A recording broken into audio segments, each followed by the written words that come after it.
શું થશે જ્યારે તમે 21 દિવસ રિફાઇન્ડ સુગર એટલે કે ખાંડને છોડી દો છો? આજના આ વિડીયોમાં ખાંડ છોડવાના 16 ફાયદાઓ તમને હું જણાવીશ અને સાથે સાથે એ પણ જણાવીશ કે ખાંડ વધુ પ્રમાણમાં ખાવાથી આપણા હેલ્થની ઉપર કયા કયા ગંભીર નુકસાન થાય છે. જો તમે ફક્ત 21 દિવસ આ ખાંડને છોડી દેશો તો તમારા શરીરને કયા કયા અમેઝિંગ બેનિફિટ થશે એ આજના વિડીયોમાં આપણે જાણીશું. આગળ વિડીયોમાં એક પોઈન્ટ ખૂબ જ ઇમ્પોર્ટન્ટ છે, એટલે થોડો ટાઈમ કાઢીને આ વિડીયોને પૂરેપૂરો જુઓ અને સાથે સાથે આગળ જણાવી વાતોને સમજો અને 21 દિવસ સુધી આ ખાંડને છોડીને જુઓ. પછી જુઓ કેવા અદ્ભુત ફાયદાઓ તમને તમારા શરીરમાં જોવા મળે છે. આ પહેલાં તમારે એક કામ કરવાનું છે, એ છે ચેનલને સબસ્ક્રાઈબ કરવાનું. ખૂબ જ નાનું કામ છે, એટલે તરત જ ચેનલને સબસ્ક્રાઈબ કરો. તો ચાલો સમજીએ 21 દિવસ ખાંડ છોડવાથી થતા ફાયદાઓ. સૌથી મહત્વની વાત તમારે જાણવી ખૂબ જ જરૂરી છે કે ખાંડની અંદર મીઠા સિવાય કશું જ નથી હોતું. ન તો ખાંડની અંદર કોઈ વિટામિન્સ હોય છે, ન તો મિનરલ્સ હોય છે. ખાંડની અંદર હોય છે ભરપૂર માત્રામાં કેલરી, જે આપણા શરીરની અંદર ફેટ તરીકે જમા થાય છે. મિત્રો, હું સમજુ છું આ કામ ઇઝી નથી, પણ ઇમ્પોસિબલ પણ નથી. ખાંડ એક એડિક્શનની જેમ કામ કરે છે, એક નશાની જેમ કામ કરે છે. આની લત લાગી જાય છે અને ખૂબ જ મુશ્કેલ હોય છે આ ખાંડને છોડવાનું.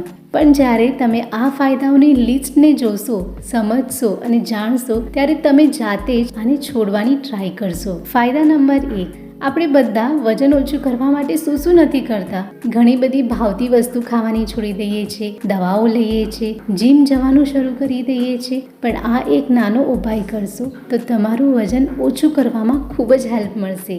એ ઉપાય છે ફક્ત 21 દિવસ ખાંડને છોડવાનો. મિત્રો, મેં આગળ કીધું તેમ શુગરની અંદર કંઈ જ નથી હોતું, ફક્ત કેલરી હોય છે, જે આપણા શરીરમાં ફેટના રૂપે જમા થાય છે, જેનાથી તમારું વજન વધવા લાગે છે.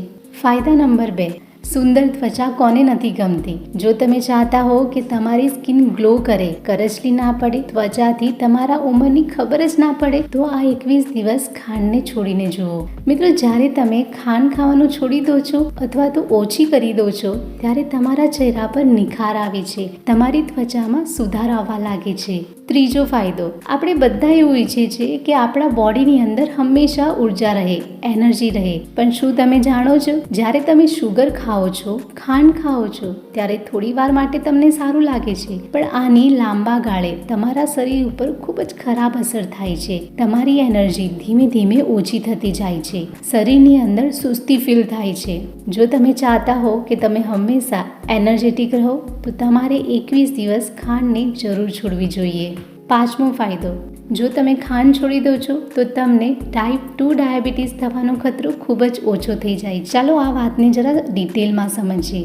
જ્યારે તમે ખાંડથી બનેલી વાનગીઓ વધારે માત્રામાં ખાઓ છો, ત્યારે બોડીની અંદર ઇન્સ્યુલિન નામનું હોર્મોન હોય છે, જે સુગરના સ્તરને રેગ્યુલેટ કરવાનું કામ કરે છે, એ વધી જાય છે. જ્યારે તમે વારંવાર મીઠી વસ્તુ ખાઓ છો, ત્યારે વારંવાર ઇન્સ્યુલિન વધી જાય છે અને બોડીની અંદર વધારે માત્રામાં ઇન્સ્યુલિન હોર્મોન રિલીઝ કરવું પડે છે. જ્યારે આ સાયકલ વારંવાર ચાલતી રહે છે, ત્યારે એક સમય એવો આવે છે કે આપણા શરીરમાં ઇન્સ્યુલિન બનવાનું ઓછું થઈ જાય છે, બંધ થઈ જાય છે અને ડાયાબિટીસ થવાની શક્યતા ખૂબ જ વધી જાય છે.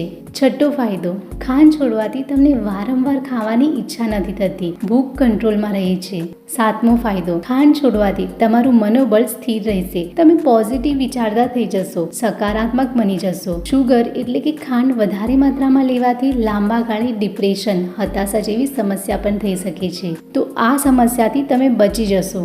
આઠમો ફાયદો, ખાંડ બંધ કરી દેવાથી તમારું હૃદય સ્વસ્થ રહેશે. એવું જોવા મળ્યું છે કે જે લોકો વધારે ખાંડનું સેવન કરે છે, એની સીધી અસર એમના હૃદય પર પડે છે અને આ ડાયરેક્ટલી હૃદયરોગથી પણ જોડાયેલું છે, તો આ ફાયદો પણ તમને મળશે. નવમો ફાયદો, આપણા આંતરડાને, ડાયજેસ્ટિવ હેલ્થને સારી બનાવવા માટે ખાંડને છોડવું ખૂબ જ જરૂરી છે. જ્યારે તમે વધારે માત્રામાં ખાંડનું સેવન કરો છો, ત્યારે પેટની અંદર સારા બેક્ટેરિયા અને ખરાબ બેક્ટેરિયા હોય છે, એનું સંતુલન બગડી જાય છે. જ્યારે તમે સુગર ખાવાનું બંધ કરો છો, ત્યારે આ બેક્ટેરિયા સંતુલિત રહે છે અને તમારી પાચન ક્રિયા સારી રીતે કામ કરે છે. 10મા નંબરનો ફાયદો સોજાને ઓછા કરવાનો છે. તમારા શરીરમાં ક્યાંય પણ સોજો છે, સ્વેલિંગ રહે છે, તો આ સોજો ઓછો થશે જો તમે ખાંડ ખાવાનું બંધ કરી દેશો.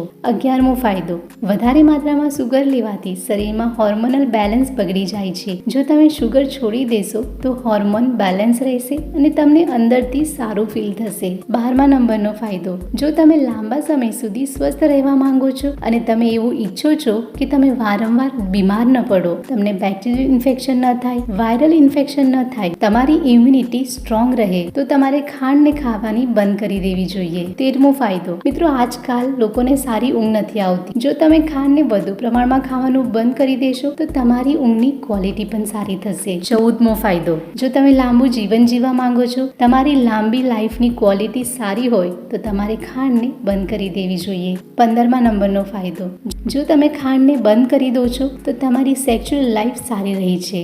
16મો ફાયદો, જ્યારે તમે વધારે માત્રામાં ખાંડ ખાઓ છો ત્યારે દાંત ખરાબ થઈ જાય છે, કેવિટી થઈ શકે છે, પીઢામાં સોજો થઈ શકે છે, દાંતમાં કીડા પણ પડી શકે છે. જો તમે ખાંડને બંધ કરી દેશો તો એ તમારા દાંત માટે ખૂબ જ ફાયદાકારક છે. તો મિત્રો, આ 16 ફાયદાઓ જાણીને તમે તૈયાર છો આ રિફાઇન સુગર એટલે કે ખાંડને છોડવા માટે? હવે તમે કહેશો કે ખાંડ ન ખાઈએ તો મીઠા માટે અમે શું ખાઈએ? તો એના માટે પણ ઘણા બધા વિકલ્પ છે. તમે ગોળ લઈ શકો છો, કડી સાકર લઈ શકો છો, દેશી ખાંડ પણ આવે છે એ લઈ શકો છો, કોકોનટ સુગર અને ખજૂરનો પાવડર લઈ શકો છો. તો મિત્રો, આજનો આ વિડીયો તમને ગમ્યો હોય તો એક લાઈક તો બને જ છે. જો આ બધા ફાયદાઓ તમને ગમ્યા હોય તો તમારા ફેમિલી મેમ્બર્સ, ફ્રેન્ડ્સની સાથે જરૂર શેર કરો, જેથી એ પણ પોતાની હેલ્થને સારી રાખી હેલ્ધી જીવન જીવી શકે. તો હંમેશા હસતા રહો, તંદુરસ્ત રહો. ધન્યવાદ.